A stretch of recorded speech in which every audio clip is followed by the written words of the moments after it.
If your cat is waiting at the door when you turn the key, do you know what they're actually doing? Most people think it's obvious: my cat is hungry, my cat is bored, end of story. But that specific moment at the threshold is the most psychologically complex routine your cat performs all day. You're ignoring a highly classified briefing they prepared exclusively for you. Let's decode it. 1. They are running a full-body audit on you. Have you noticed your cat immediately goes for your shoes or the bottom of your pants before they even look you in the eye? That is definitely not a coincidence. The second you step inside, your cat is interrogating your timeline. A study in the Journal of Applied Animal Behavior Science highlights this. Cats use their Jacobson's organ, a special receptor on the roof of their mouth. They use it to analyze chemical signatures. So when you come home smelling like the subway or the office or the coffee shop down the street, your cat is downloading your entire day. And here's what makes this fascinating. They don't just smell it, they process it as a potential breach. If you walk in carrying unfamiliar, aggressive scents, some cats will puff up or back away. Not because they are mad at you, but because they are treating you as a contaminated asset. Other cats will aggressively rub against your shins, almost like they are trying to scrub the outside world off of you.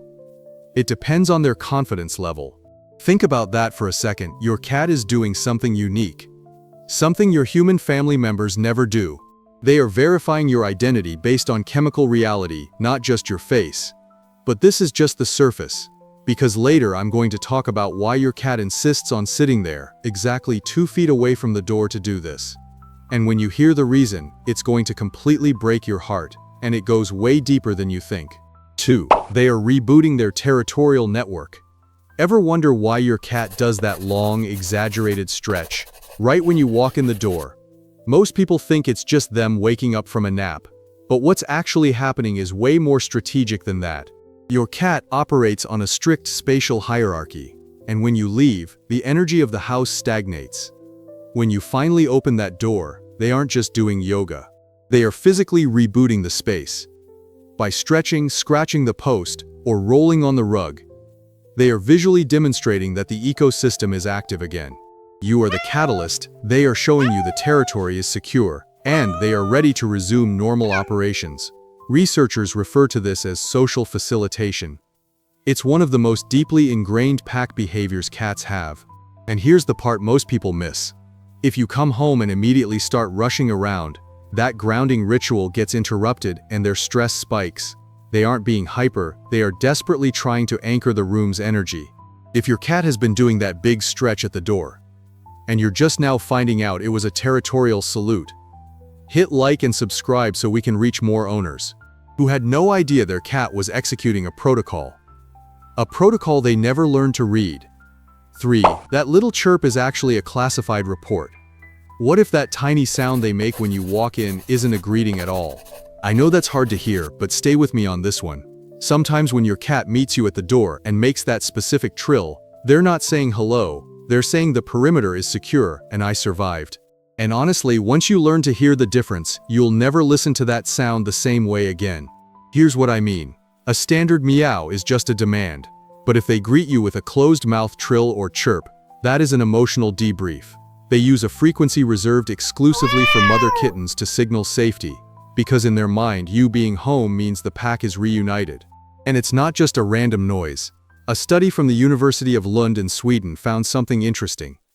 Cats modulate the melody of their chirps specifically to match their owner's tone of voice. They learned how to harmonize with you, and they deploy it the second you cross the threshold. So, how do you tell the difference? Just watch their tail. A cat that meows with a twitchy tail, that's a complaint. A cat that trills with a tail straight up like a flagpole, that is a status report. Both are vocalizations, both are valid, but only one is the one you think it is. 4. They feel your arrival before they see it. Did you know your cat can feel the air pressure change in the hallway before you even put your key in the lock? That might sound like a superpower, but it's actually backed by biology. Cats have vibrissae, not just on their face, but on their legs. They can detect microscopic shifts in air currents. So, the draft from the elevator, the heavy push of the front door, even the specific rhythm of your breathing as you approach, your cat has mapped all of it. They're not just sitting there by chance. They felt your acoustic shadow minutes ago. but it goes deeper than just sensory input. Cats are slaves to routine. They know the exact sequence of events that leads to your return. Their nervous system is so deeply tied to your schedule. Researchers at the University of Tokyo found cats experience a spike in heart rate when they hear their owner's specific footsteps, completely ignoring strangers' steps. They're not just waiting, they are anticipating. And here's the part that gets me. When your schedule changes unexpectedly, that greeting at the door becomes frantic. It's more aggressive, more vocal, sometimes even obsessive, because for the last hour, your cat has been enduring a silent panic, wondering if the algorithm of their life just collapsed, wondering if you were ever coming back. So, when your cat is already waiting behind the wood, before you even turn the knob, don't take that lightly. That means your cat's entire nervous system has been reaching out for you long before you arrived. 5. Your first 10 seconds make or break it. What's the first thing you do when you step inside? Be honest. Most people drop their keys, complain about the weather, immediately check their messages, maybe yell at the smart speaker to turn on the lights. And your cat, they're right there, vibrating with anticipation. And you just treated them like a piece of furniture. Here's why that matters more than you think. Cats do not have the desperate patience of a dog. They don't beg for a connection twice. When a cat positions themselves at that door, they're offering you a fragile bridge of intimacy, and if you stomp right over it, they register that. Not with a tantrum, not with destruction, they just quietly withdraw their emotional investment for the evening. And this is what breaks my heart. Over time, some cats stop coming to the door entirely, not because they grew independent, but because they learned that their vulnerability is invisible to you. You come in, you're consumed by human problems, and they become a ghost in their own home. So, they retreat to the cat tree before you even take your coat off. But here's the good news. It takes almost zero effort to fix this. 10 seconds, that is it. Drop your bags, ignore your phone, get down on their level. Give them a slow blink, and let them dictate the interaction. You don't need to force a cuddle session or use a squeaky baby voice. Just be entirely present for the span of one deep heartbeat, and that's enough. Number 6. You are the gatekeeper of their reality. Remember earlier when I said there's a devastating reason your cat sits there exactly 2 or 3 feet away from the door, rather than right against it? This is what I was talking about. The door is the ultimate boundary of your cat's known universe. It's the portal where chaos lives, every loud bang, every strange dog in the hall, every terrifying unknown.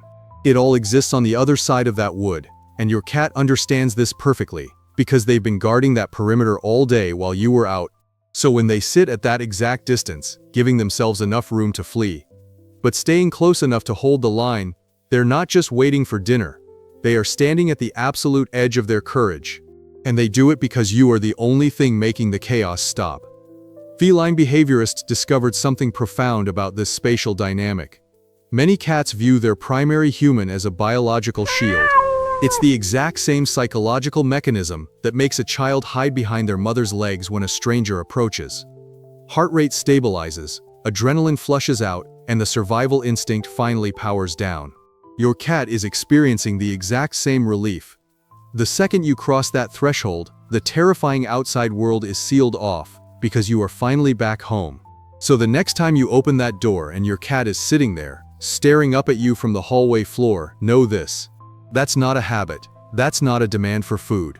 That's your cat telling you in the only way they know how, that you are their ultimate sanctuary in a universe they cannot control. And they've been holding their breath all day just to feel safe again.